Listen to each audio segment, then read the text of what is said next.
di lembah sungai nan indah. Assalamualaikum warahmatullahi wabarakatuh.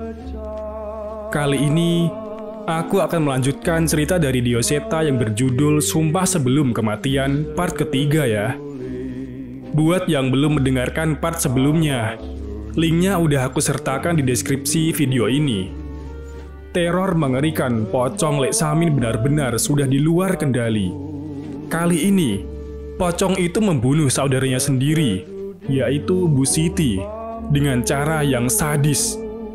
Bagaimana saudara-saudara lainnya mengatasi hal ini? Langsung saja, kita mulai ceritanya. Mode Wingit, dimulai.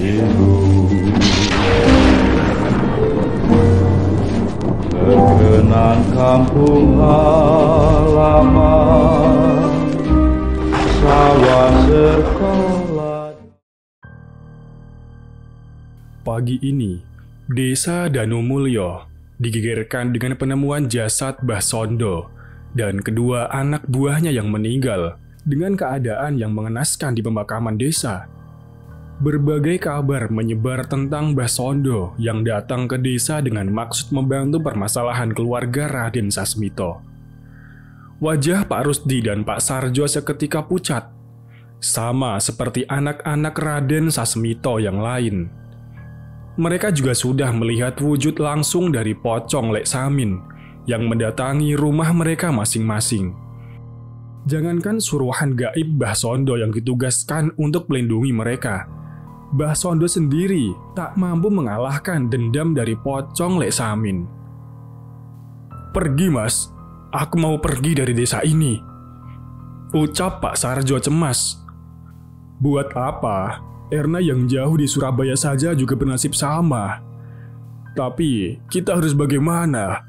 Mbah Sondo saja gak bisa apa-apa."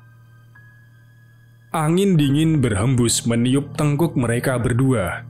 Saat itu matahari sudah cukup tinggi, tapi mereka berdua benar-benar merasa kedinginan seolah ada yang memantau mereka. Kabar mengenai kematian Mbah Sondo menyebar ke saudara-saudara Pak Rusdi yang lain. Mereka semakin khawatir dan mempertanyakan pada kakak tertuanya itu tentang nasib mereka. "Kita sudah lihat sendiri, Mas. Pocong itu benar Samin," ucap Bu Kusuma yang mendatangi rumah Pak Rusdi. "Semalam ada sosok suruhan Mbah Sondo yang melindungi. Sekarang gimana?" Tambahnya lagi, kali ini Pak Rusdi tidak lagi keras kepala. Ia sudah melihat adiknya mati dan sudah melihat sendiri sosok pocong yang mengincar keluarga Sasmito. Ia pun meminta adik-adiknya untuk sekali lagi berkumpul di kediaman Raden Sasmito untuk mencari solusi tentang masalah ini. Katanya, keluarga Raden Sasmito lagi diteror pocong Lek Samin ya? Lah, bukannya dia adiknya sendiri? Masa neror keluarganya sendiri? Lah, kamu belum tahu? Pas kematian Lek Samin, ada tulisan kalau dia akan menuntut balas atas kematian Lek Indri. Desas-desus tentang teror pocong yang mengincar keluarga Raden Sasmito semakin tersebar. Terlebih keberadaan Mbah Sondo yang memang dipanggil Pak Rusdi membuktikan bahwa keluarga Raden Sasmito benar-benar diteror oleh pocong Lek Samin. Hal itu berdampak cukup besar pada mereka. Warga mulai menjaga jarak dan usaha mereka mulai tersendat karena takut dengan keberadaan pocong Lek Samin yang mungkin bisa ada di mana saja di sekitar mereka. Setelah selesai dengan pekerjaan mereka masing-masing, Pak Rusdi dan yang lain pun mendatangi lagi rumah Bu Siti di kediaman Raden Sasmito. Saat itu waktu sudah menjelang petang. Bu Enggar dan Bu Kusuma sudah menunggu dengan cemas di sana. Namun mereka belum masuk karena sudah beberapa lama mereka mengatuk pintu. Tapi Bu Siti tidak kunjung keluar. Mereka mengira Bu Siti dan keluarganya sedang keluar. Awalnya, Pak Rusdi dan Pak Sarjo ikut menunggu. Namun setelah beberapa saat mereka curiga dengan suara yang muncul dari dalam rumah. Terlebih, lampu di dalam menyala, walau dari jendela tidak terlihat adanya aktivitas seorang pun di dalam rumah. "Siti, Siti, ini kami," panggil Pak Rusdi sembari mengetuk pintu rumah Bu Siti. Sayangnya, tetap saja tidak ada jawaban dari Bu Siti di dalam rumah. Semakin lama mereka menunggu, mereka pun semakin bingung. Terlebih, hari sudah semakin malam.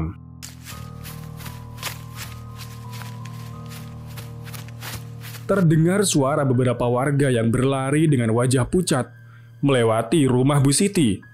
Pak Rusdi dan yang lain pun berdiri dan mendekati mereka. "Mas, kenapa lari-lari? Sampai ngos-ngosan begitu?" tanya Bu Enggar. "Pak, Bu, mending cepat pergi dari sini deh. Di sana." Orang itu berusaha mengatur nafasnya untuk terus berbicara. Di sana, ada pocong. Jangan ngada-ngada kamu," ucap Pak Rusdi. "Terserah Pak, mendingan malam-malam gini jangan keluar rumah deh. Kapok saya. Mending Pak Rusdi dan yang lain pulang juga," balasnya yang segera melanjutkan perjalanannya untuk mengamankan diri. Walau terkesan tak percaya, tapi Pak Rusdi dan yang lain sebenarnya pucat mendengar ucapan warga desa itu. "Gimana Mas?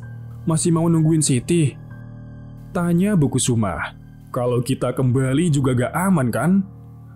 balas Pak Rusdi. "Tapi paling gak aku bisa tahu kalau suami dan anak saya aman," tambah Bu Enggar. Mereka pun mulai ragu dan memutuskan untuk pulang. Namun sebelum pulang, mereka mencoba mengatuk lagi pintu rumah Siti. Mungkin saja Siti hanya ketiduran dan tidak menyadari kedatangan mereka. Lampu di dalam rumah Siti menyala. Gorden pun tidak tertutup. Pintu terkunci dari dalam. Kondisi itu biasanya menandakan bahwa ada orang di dalam rumah. "Siti, kamu di rumah ndak?" teriak Bu Kusuma. Ia melongo beberapa kali, memastikan bahwa memang tidak ada orang di rumah. Bu Kusuma pun berbalik dan menggeleng menjelaskan bahwa sama sekali tidak ada tanda-tanda jawaban. Tapi sebelum mereka memutuskan untuk pergi, tiba-tiba terlihat seseorang dari dalam rumah. Ia berjalan melintasi ruang tengah. Siti, teriak Bu Kusuma. Sembari mengetuk, mereka berusaha memancing perhatian Siti. Namun, saat orang itu semakin mendekat, mulai terlihat bahwa sosok itu bukan Siti. Itu... Wajah Bu Kusuma seketika pucat. "Kenapa Kusuma?" tanya Pak Sarjo. Bu Kusuma tak mampu berbicara. Ia hanya menunjuk sosok seseorang yang ada di dalam rumah. Mereka pun memperhatikan ke arah mana Bu Kusuma menunjuk. Memang ada seseorang di sana yang sedang berjalan. Namun untuk mereka, itu adalah hal yang tidak wajar. Yang ada di dalam rumah itu adalah Lek Samin. Gak mungkin. Samin sudah gak ada, tolak Bu Enggar. Bu Enggar tidak mempercayai apa yang ia lihat. Sosok itu benar-benar Lek Samin, adiknya yang paling ragil. Seolah menyadari bahwa keberadaannya diketahui oleh Pak Rusdi dan yang lainnya. Sosok yang menyerupai Lek Samin itu menoleh ke arah mereka, yang hanya bisa menatap dari kaca jendela dan pintu rumah. Sosok itu tersenyum dengan wajah pucatnya. Senyumnya terlihat mengerikan, seolah menyimpan maksud yang tidak biasa. Ia melangkah menuju satu tempat yang mereka sadari bahwa itu adalah tempat yang telah disembunyikan orang tuanya dari mereka selama puluhan tahun. Sebuah ruangan di belakang lemari. Wujud menyerupai Lek Samin itu berjalan. Namun di tengah jalan, samar-samar ia berubah menjadi sosok dengan kain kafan penuh darah dan melayang masuk ke dalam ruangan itu. Pak Rusdi dan yang lain menelan ludah melihat pemandangan itu. Siti, jangan-jangan. Siti, Pak Sarjo mulai khawatir, mengingat apa yang terjadi pada Erna tidak menutup kemungkinan kejadian serupa juga terjadi pada Siti. "Buka, Siti, buka!" teriak Kusuma yang terus mencoba menggedor-gedor pintu. Tapi tetap saja tidak ada jawaban. Pak Sarjo mencari akal dengan memecah kaca pintu dan menggeser engsel kunci dengan memasukkan tangannya ke dalam lubang bekas kaca itu. Pintu terbuka. Mereka yang awalnya ingin bergegas mencari keberadaan Siti terhenti sejenak. Keberadaan pocong itu juga membuat mereka khawatir akan keselamatan mereka sendiri. "Nunggu apa lagi? Ayo! Aku gak mau ninggalin Siti sendirian!" teriak Bu Enggar. Rasa khawatirnya mengalahkan rasa takutnya. Ia pun bergegas diikuti dengan Pak Rusdi dan yang lain. Pintu itu terbuka. Pintu menuju sebuah ruangan yang selama ini selalu tertutup. Pak Rusdi tahu, di sanalah awal mula semua tragedi ini dimulai. Cahaya oranye yang menyala. Mereka ingat itu adalah cahaya dari satu-satunya lampu minyak yang ada di ruangan itu. "Mas, Mbak," terdengar suara seorang perempuan dari dalam ruangan itu. "Siti? Itu suara Siti!" teriak Pak Sarjo. "Kita mau masuk ke situ lagi?" tanya Bu Kusuma. "Siti ada di sana. Bisa aja dia bernasib kayak Erna kalau kita tinggalin dia di sana," teriak Bu Enggar. Pak Rusdi menelan ludah. Beberapa bulan sebelumnya, dialah yang menemukan ruangan itu berdasarkan petunjuk surat wasiat dari ayahnya, Raden Sasmito. Ia sama sekali tidak menyangka akan memasuki ruangan itu lagi secepat ini. Ada lorong pendek yang memisahkan ruangan tengah dengan ruangan tersembunyi itu. Mereka berjalan mengikuti arah cahaya yang menyala dan mendapati ruangan yang sangat kotor dan berdebu dan penuh dengan barang-barang kuno dan aneh. Ada topeng hitam dengan hiasan berbulu, tulang kerbau, hingga patung-patung kayu yang bila semakin diperhatikan semakin mengerikan. Dan yang mereka cari ada di sana. Siti menatap mereka sembari tersenyum sementara anak dan suaminya terbaring tak jauh dari dirinya. "Sini Mbak, sini," panggil Bu Siti. Ia melambaikan tangannya memanggil kakak-kakaknya itu. "Siti, mereka kenapa? Ayo keluar, biar mereka digotok sama Mas Sarjo dan Mas Rusdi," balas Bu Kusuma. "Sini Mbak." Siti tetap memanggil-manggil kakaknya itu. Bu Enggar yang tidak sabar ingin segera mendekat. Dan membawa Siti keluar.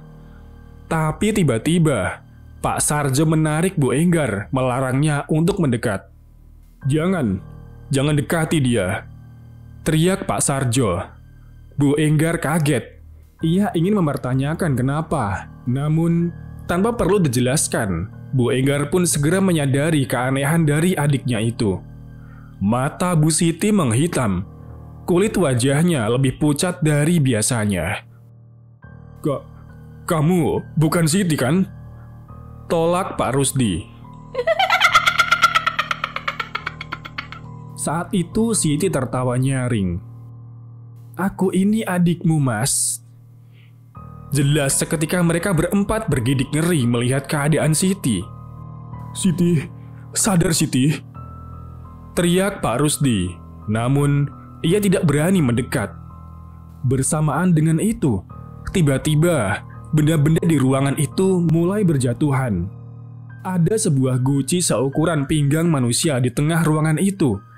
Tanpa adanya sentuhan, tiba-tiba guci itu terjatuh dan pecah. Dari guci itu, terjatuh sebuah foto dan buhul yang terbuat dari kain kafan, tanah, dan gumpalan rambut. Itu adalah foto Indri, istri dari Lek Samin. Mereka tahu dengan pasti benda-benda itu, karena merekalah yang meletakkan benda itu di guci itu setelah sama-sama bersepakat. Mereka menelan ludah melihat pemandangan itu. Tatap mata Siti berubah menjadi geram. ada amarah dan dendam pada keempat kakaknya itu. Kalian membunuh Indri. Kalian mengorbankan Indri. Kalian bertanggung jawab atas nyawa Indri. Siti berucap dengan suara yang berbeda. Bau busuk menyelimuti ruangan itu. Samar-samar, dari belakangnya terlihat sosok pocong berwajah hitam. Mereka mengenal dengan jelas bahwa wajah di pocong itu adalah wajah adiknya yang paling kecil, Lek Samin. Di tengah ketakutannya, tiba-tiba sebuah guci yang lebih kecil yang terletak di ujung ruangan tiba-tiba terjatuh. Ada beberapa lembar foto, bungkusan kafan kecil yang berisi benda yang sama, dan jumlahnya ada 9. Itu semua adalah foto dari semua anak-anak Raden Sasmito. Gak, jangan. Pak Rusdi melihat benda itu. Itu adalah hal yang sama seperti yang ia lakukan pada Indri. Ia segera membayangkan apabila apa yang terjadi pada Indri juga terjadi pada dirinya. Siti tertawa nyaring lagi, diikuti senyuman mengerikan dari pocong Lek Samin di belakangnya. Tapi, tawa itu terhenti seketika saat Siti memutar kepalanya ke belakang dan mematahkan lehernya. Tubuh Siti terjatuh di antara tubuh suami dan anaknya. Siti! Teriak Bu Enggar. Pergi dari sini! Teriak Pak Rusdi. Enggar masih menangisi kepergian Siti. Pak Sarjo memaksanya pergi meninggalkan ruangan mengerikan itu yang masih dihuni sosok pocong yang masih belum puas dengan pembalasan dendamnya. Sekuat tenaga mereka lari terbirit-birit meninggalkan rumah yang mereka tinggali saat masa kecil dulu. Saat melewati pintu rumah, seketika lampu di dalam rumah dan sekitar mereka berkedip dengan aneh. Siti! Enggar masih sedih, namun mereka harus terus berlari meninggalkan tempat itu. Tepat saat telah meninggalkan halaman yang dibatasi dengan pagar tanaman, mereka kembali menoleh dan melihat sosok pocong itu kini berada di dalam rumah, menatap mereka dari balik kaca jendela dengan lampu yang terus berkedip. Jantung mereka berdegup dengan kencang melihat pemandangan itu. Mereka pun melanjutkan perjalanan untuk kembali. Namun Pak Sarjo masih ingin mampir ke rumah Pak Kepala Desa untuk melaporkan apa yang mereka lihat di rumah itu. Maaf Pak, kami warga desa sudah tahu dengan apa yang terjadi. Ucap Kepala Desa membalas cerita Pak Sarjo. Maksudnya apa Pak? Kami tidak ingin ikut campur dengan permasalahan keluarga Raden Sasmito. Teror pocong Lek Samin saat ini pun sudah sangat merepotkan kami. Wajah Pak Sarjo berubah kesal mendengar pernyataan itu. Tapi itu adik saya Pak. Adik saya mati di sana. Teriaknya kesal. Pak Kades menghela nafas. Ia sudah benar-benar bingung dengan tragedi teror pocong Lek Samin di kampungnya itu. Kami akan bantu memeriksa besok saat matahari sudah terbit ya. Saya tidak mau mengambil resiko selama pocong Lek Samin bergentayangan. Balas Pak Kepala Desa. Pak Sarjo tidak mampu berbuat apa-apa lagi. Memang warga desa sudah sangat ketakutan dengan kemunculan pocong Lek Samin. Untuk melapor ke kepolisian ia membutuhkan perjalanan yang cukup jauh. Dan dalam keadaan ini pasti akan sangat berbahaya. Ya sudah Pak. Saya minta tolong bantuannya besok saja Pak. Tolong bantu kami memakamkan jasad adik saya, Siti dengan layak. Ucapnya. Pasti Pak. Kalau untuk membantu memakamkan, kami warga desa pasti akan membantu. Tapi, bila harus ikut berurusan dengan pocong itu, kami angkat tangan Pak. Jawabnya. Pak Sarjo pun pergi dengan wajah sedih. Ia mengingat bagaimana Siti mati di depan matanya. Namun dalam hati yang terdalam, ia sedikit menyesal. Mengapa ia tidak bersedih dan menyesal seperti ini saat kematian Samin? Saat itu juga ia merasa dirinya benar-benar jahat. Air matanya menetes mengingat apa yang telah ia perbuat. "Maafin Mas Yamin," ucapnya dalam perjalanan pulang. Pak Sarjo kembali menuju rumahnya. Sesampainya di rumah, ia melihat lampu rumah sudah menyala dan ia menyaksikan istri dan anaknya sedang menonton televisi. Ia tersenyum sedikit bersyukur masih bisa merasakan bahagia bersama keluarganya. Tapi belum sempat ia memasuki rumah, ia merasakan ada yang memperhatikannya dari belakang. "Kamu di situ kan, Min?" ucap Pak Sarjo yang benar-benar merasakan kehadiran Pocong Lek Samin. "Sekarang Mas mengerti seberapa besar dendammu. Mas benar-benar menyesal dan minta maaf. Jika kamu mau bermurah hati, balaskan saja dendammu pada Mas. Tapi tolong, lepaskan anak-anak dan kakak iparmu itu." Mendengar ucapan itu, sosok pocong di belakang Pak Sarjo menatap dengan kesal. Baginya, ucapannya sangat tidak masuk akal. Kakaknya Sarjo ingin ia mengampuni keluarganya. Sementara mereka tidak ingat bagaimana mereka menyiksa Indri istrinya sampai mati dengan mengenaskan. Cerita teror pocong Lek Samin bersambung di sini. Nantikan part selanjutnya ya. Terima kasih yang sudah menikmati cerita yang saya bawakan sampai akhir. Semoga cerita yang saya bawakan bisa diambil hikmahnya dengan bijak. Wassalamualaikum warahmatullahi wabarakatuh.